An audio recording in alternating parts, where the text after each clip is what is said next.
Protein. Protein berasal dari bahasa Yunani yaitu proteios yang berarti pertama atau utama.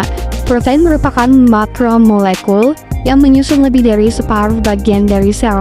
Protein menentukan ukuran dan struktur sel komponen utama dari sistem komunikasi antar sel serta sebagai katalis berbagai reaksi biokimia.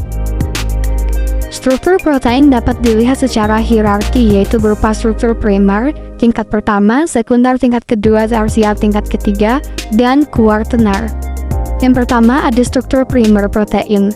Adalah struktur ini terdiri atas satu rantai protein yang asam amino menyusunnya tidak membentuk ikatan. Urutan asam amino yang membentuk protein yang dihubungkan bersama oleh ikatan peptida atau amida.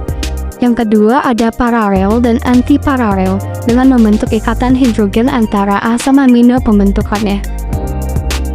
Jika rantai polipeptida membentuk ikatan dari N terminus ke arah C terminus dinamakan dengan paralel, sedangkan arah bersebaliknya dinamakan antiparalel.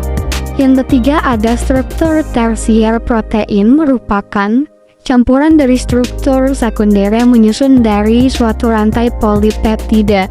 Lokasi dan arah serta sudut jenis struktur sekunder tergantung pada jenis residu asam amino yang menyusun polipeptida tersebut.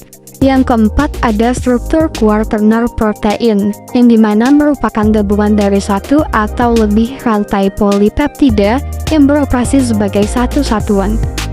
Selanjutnya fungsi protein. Yang pertama ada fungsi katalitik, yaitu mempercepat reaksi kimia dalam sel protein yang berfungsi sebagai katalis yang disebut enzim.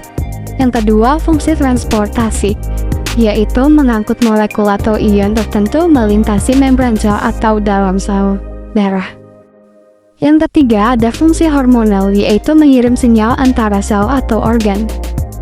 Yang keempat ada fungsi struktural, yaitu mempertahankan struktur sel dan membangun konstruksi tubuh dari tingkat sel.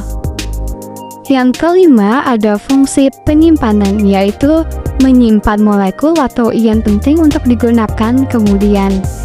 Yang terakhir ada fungsi gerak, yaitu memungkinkan gerakan tubuh atau bagian-bagian tubuh manusia.